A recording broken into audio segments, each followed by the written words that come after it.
product name, and it was... Good. We'll find out in a second. Perfect. Okay, so you've got 3 minutes now. Take it away.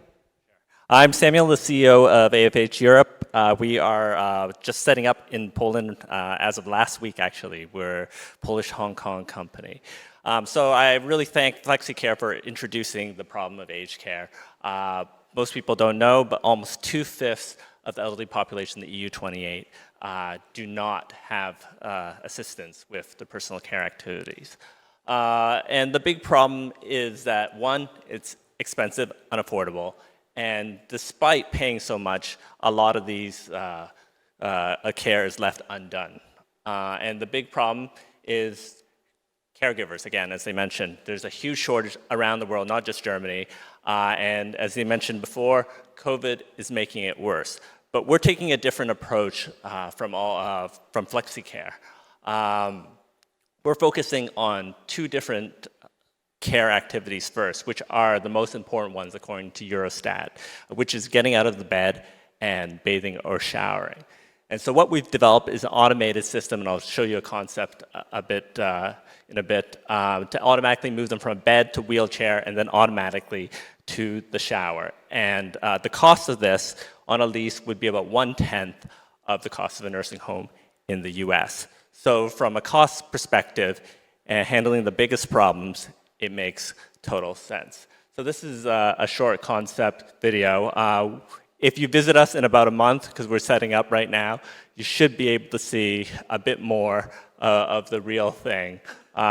Sit and Shower is a product that we launched just prior to COVID in Hong Kong and Singapore, and started getting a little bit of traction in Europe as well, but was essentially stopped by COVID. So automatic soaping, temperature control, everything.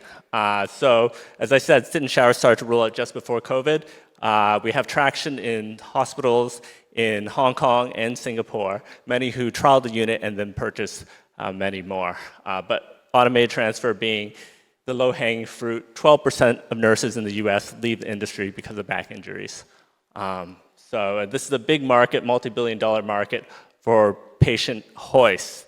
And so we're looking, the low-hanging fruit, to completely replace this market with a solution that's a fraction of the total cost of ownership and does not require an in-person caregiver. It can be done either remotely or by the senior themselves. So Sit and Shower launched automatic patient transfer. We've actually got a grant from NCBR to co-fund a few million in R&D, which will involve grooming as well, automatic.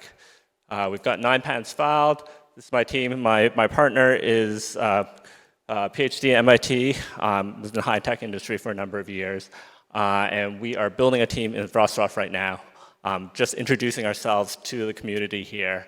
And because our primary markets are in the West, we'll be looking to relocate our parent company to Europe, somewhere in Europe as well. Just a number of awards, and that's it. Perfect. Thank you so much. Let's move on straight to the questions. Who'd like to start? All right, Michał. Understand that clients are already using it, right? Or I'm sorry? Your clients are already using it? So the bathing device has already launched in Hong Kong and Singapore. Okay. We'll be bringing it to Europe. The patient transfer, the automatic bed to wheelchair transfer, we will be piloting that. We've got about 7 or 8 different institutions lined up, some in Poland, some abroad, to start piloting this. So do you have any patient feedback already? Like, what do they think about it? Are they happy? And for the Sit and Shower, the bathing device, as we said, we got some traction. Some people who piloted and then have bought numerous models. For the patient transfer, we've got feedback from a number of distributors, potential distributors, and clients who are very interested in testing it, because if it works like they see, it would save them a heck of a lot of money. They're saying maybe 30 to 50% efficiency in a lot of the work that they do, and solving, a lot of the insurance claims. And what is your business model? Is it just a one-time sell? Right now, we are, because we're a small company, we're being realistic, this is a global market. We've been approached by a lot of distributors, and we will go through a distributor model. But in Poland here, and probably Eastern Germany at least, we'll go direct for more, higher margins. Because this is a very cost competitive industry. Like, there's nothing like our product. But to really benefit people, to really benefit the government, we want to keep it like low cost so that they can, benefit as many people and just adopt widespread. Do you plan first to start with B2B, to go to hospitals and different homes, or do you want to also do B2C and go directly to clients? Realistically, most distributors who will be going with, I said, will take an omni-channel strategy. Distributors will probably go to the nursing homes and hospitals first, because of a new build, you have like maybe 100 new beds, and that's the easiest way to get volumes. We only need a few hundred to break even, so that's actually, for them, that's the easiest way to break even. Whereas the consumer market is the bigger market in the long run because everyone wants to age in place. 40 seconds to go. If there are any other questions. Just a follow-on. And which markets do you plan to start with?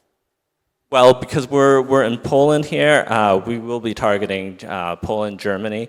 Although we have actually inroads in Australia, we're being helped by the Polish Investment Trade Agency to set up distribution there, and we have actually been approached by some major distributors in the U.S.